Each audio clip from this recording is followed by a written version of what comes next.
All right, Ed, welcome back. We're back for season 3 of the Great Retirement Debate. That's right. So what are we kicking it off with? We got an interesting topic today, one for discussion. We're going to talk about what's the single biggest mistake retirees make. Besides retiring? Besides, that's, you know what, that is a fair point. Like, maybe retiring is indeed a mistake for some people. But all right, let's get right to it, Ed. We got, season 3. Let's get right into the meat. What's, in your opinion, the single biggest mistake that retirees make? Well, I had 3, but if I had to pick one, paying too much in taxes. I'm shocked. Shocked, I tell you. Look at the sense of shock on my face. All right, so paying too much in taxes. What are the other two, out of curiosity? Beneficiary forms and rollover mistakes. Okay, all right. What would you have picked? Overconfidence. Overconfidence. I'll unwrap that later. I'm going to leave our listeners on the edge of their seat for a little bit while we unpack taxes. So taxes, you say, are the single biggest mistake, overpaying taxes in retirement. Give us some more. Because we're trained with RMDs. They keep pushing the age back. Now it's 73. Just keep putting it off and putting it off. But the account doesn't stop growing.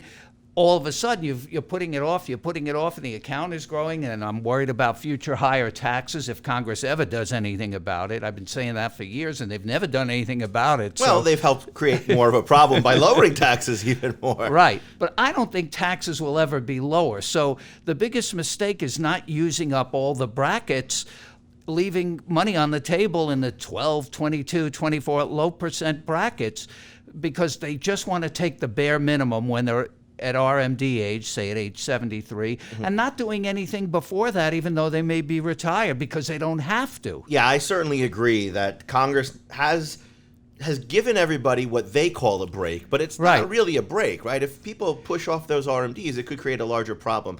Your comments there reminded me of 2 things I'm fond of saying. One is, your goal shouldn't be to create the lowest tax bill in any one year, but to create the lowest lifetime tax bill. Right. That's the winner of the game, right? And actually, with retirement accounts, sometimes we have to go beyond the lowest lifetime tax bill. Sometimes it's the lowest multi-generational tax bill, because that tax liability, unlike a brokerage account, doesn't go away when someone dies, right? It goes to the beneficiary.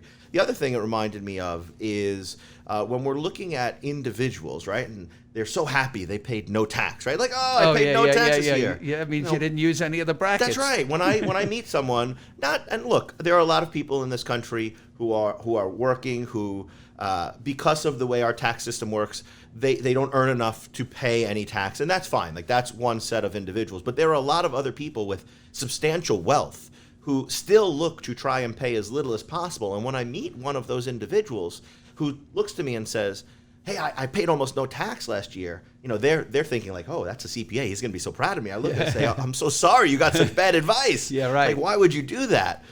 You're right. Like, it's all about timing, right? And we should sometimes bringing forward some income, paying sooner rather than later, means helping to create that lowest lifetime tax bill. Yeah, they leave so much money on the table overall, like you said, not only during lifetime, but then you have the 10 years to beneficiaries who may be in their own highest earning years, and the last thing they want is a big tax bill, given they're getting an inheritance. Yeah. No one's crying the blues for them, right? Yeah. Like, it's. I always think about that, the beneficiary. I call it like crisis planning, because the beneficiaries got the money. Like, what do you do now? But I always have to remind myself, like, if you run into the office going, I just inherited $1 million, what do I do? It's like, it's not the world's biggest crisis. It's okay. But you're right. Taxes are a big play. What are some other areas beyond, let's say, just the retirement account distributions, what are some other areas where you typically find, retirees overpaying in taxes? Well, they don't do Roth conversions ahead of time when they could have, and you can still do it after RMD age, required minimum distributions at age 73, but they cost more then because you can't convert the RMD. So they miss out on those great years in their 60s where they should be sort of dollar cost averaging, or whatever you want to call it, into a Roth a little at a time to use the brackets every year. Yeah, and of course, any of those conversions done at 62 or earlier would also avoid any of those Medicare surcharges. A lot of people, once they reach 65, they go on Medicare. And Medicare, because our system is very complicated, and people like you and I need jobs, Ed, it looks back 2 years at your income. So if you are converting when you're 63, that can actually impact your Medicare premiums when you're 65, right? Which a lot of people don't consider. So effectively, converting before 63 Right. gets you out of that, no matter how high your income is. Right, but people don't look at that. You know, the Medicare surcharge item is one of the really tricky planning items for two reasons. The Medicare charges don't show up on your tax return. It's off the tax return. And the other item, very hard to plan with the 2-year look back.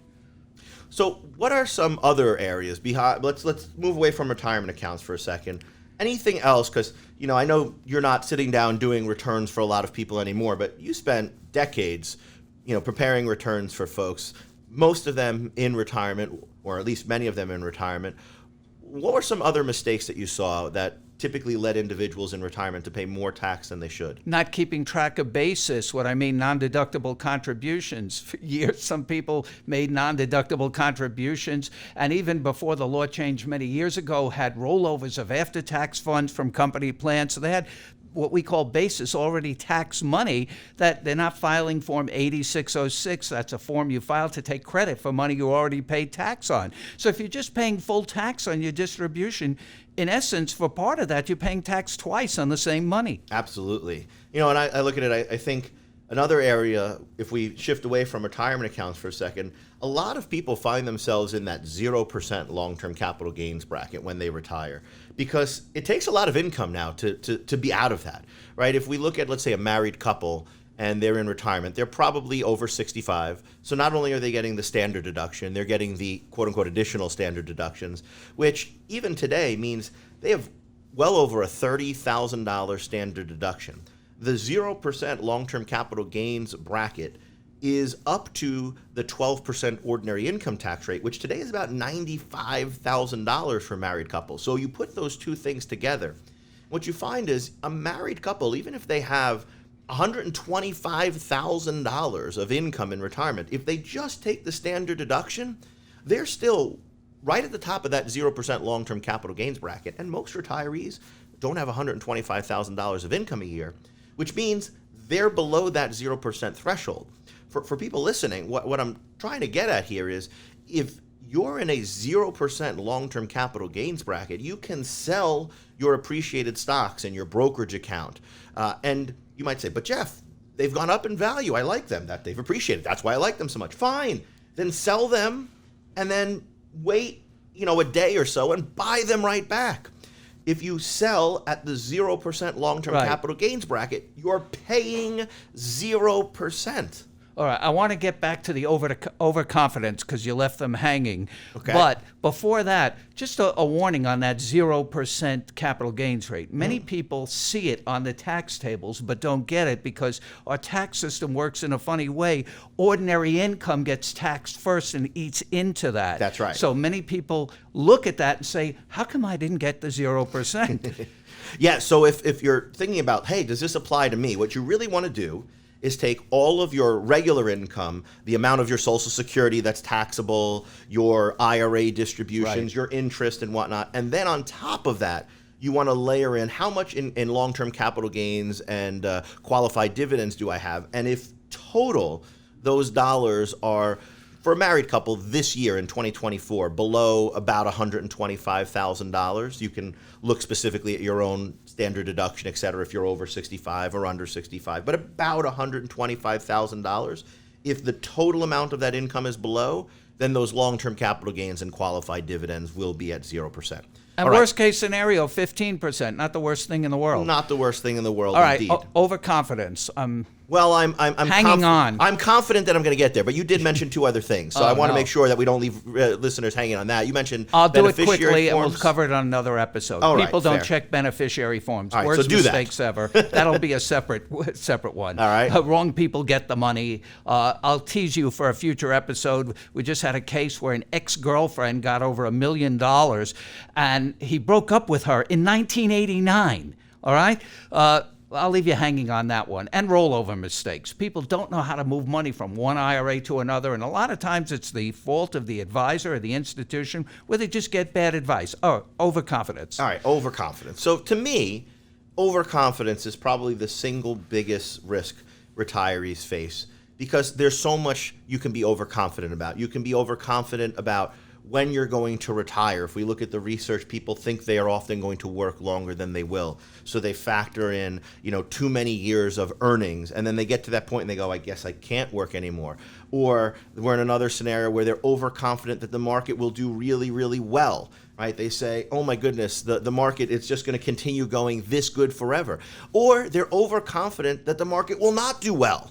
Right? And they say, it's just never going to be the same. It's not like it was when I was a kid. There's so many things. The reality is, none of us have any real clue what's going to happen in the future. So for me, retirees who continuously monitor their plans, retirees who are open to the fact that they don't control everything, they can control their reactions to things, and they can continuously monitor things like interest rates and inflation and their spending and their health, and make constant course corrections. Those are the individuals, I think, who do best of all. But anytime you're overconfident in any area, it seems to always come back and smack you in the face later. Well, except for Roth IRAs. I'm overconfident that's the best single account to own. And with that, all right. Well, with that, I was trying to end the program. Oh, well, all right. Well, all right. I guess we're at the end of our program then. I was not as confident as you that we had reached the end of our program today. So thank you all for joining us for yet another episode of the Great Retirement Debate. Ed, always fun. Okay. I look forward to having our next discussion soon. Yep.